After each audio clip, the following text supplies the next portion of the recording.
Paraan upang agad kanyang mahalin o agad kang mahalin ng taong matagal nyo ng gusto at mamahalin ka pa lalo ng taong minamahal mo sa ngayon. Hello mga guys, kumusta kayo? Panibagong araw, panibagong video na naman tayo. And sa araw na ito ay isa na ng video ang aking ituturo sa inyo na simpleng gabay o simpleng pamamaraan na makakatulong sa atin. At bago ang lahat, gusto ko lang mag-disclaimer sa mga taong hindi naniniwala at hindi gusto ang mga kagaya nitong video. Please skip this video and maghanap kayo ng videos na gustong gusto nyo dahil ang video na ito ay para lamang ito sa mga taong naniniwala and gusto mag-try. Sa lahat po ng mga nagko-comment po dito sa aking video dito sa loob ng aking channel, mag-ingat sa lahat ng mga nagre-reply sa inyo na dinadala kayo sa kanilang WhatsApp, ini-imo up upang makaiwas po tayo sa scam.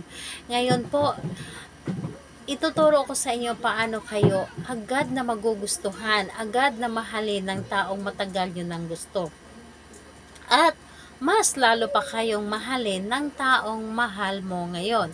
Ito ay pwedeng gawin sa parehasang kasarian, babae ito babae, and lalaki ito lalaki. And syempre naman sa ating babae at lalaki na magpartner o gustuhan pa lamang, pwede mo itong gawin kahit na kayo ay magkalapit at magka-LDR sa isa't isa.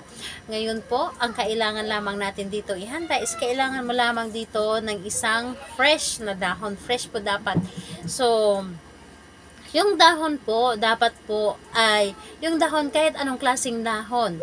Kahit anong klaseng dahon pwede. Kahit na pumitas lang kayo sa loob, sa labas na inyong bakuran, yung mga dahon na tumutubo doon, yung mga halaman na tumutubo doon sa labas, pwedeng dahon ng bulaklak, pwedeng dahon ng kahit anong klaseng dahon.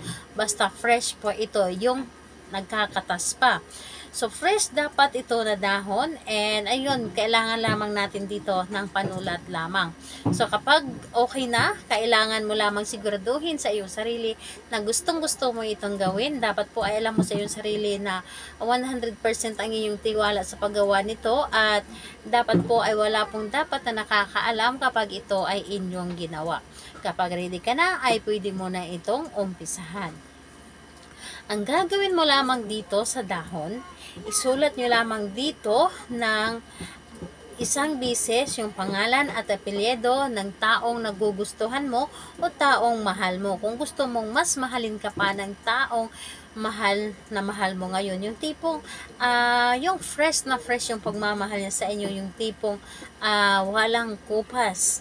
So, yun po ang inyong gagawin. So, isulat nyo lamang dito sa dahon yung pangalan niya at apelyido. Isang bisis lamang, dapat po malalaking litra po ang pagkasulat ninyo. Huwag po ninyong isulat yung maliliit na litra.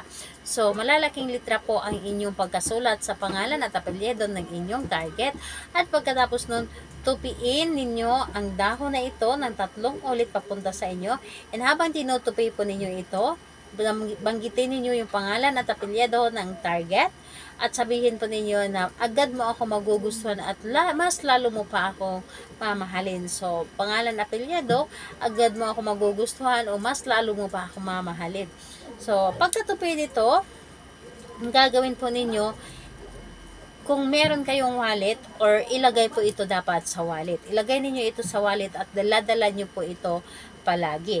So, ayun po, magugustuhan ka ng taong minamahal mo, magtiwala ka lang at naniniwala ka, yung taong nililigawan mo, sasagutin ka niya, and yung taong mahal mo na, mas mamahalin ka pa niya kapag ito ay inyong ginawa. So, kahit anong klaseng dahon, pwede ninyong gamitin.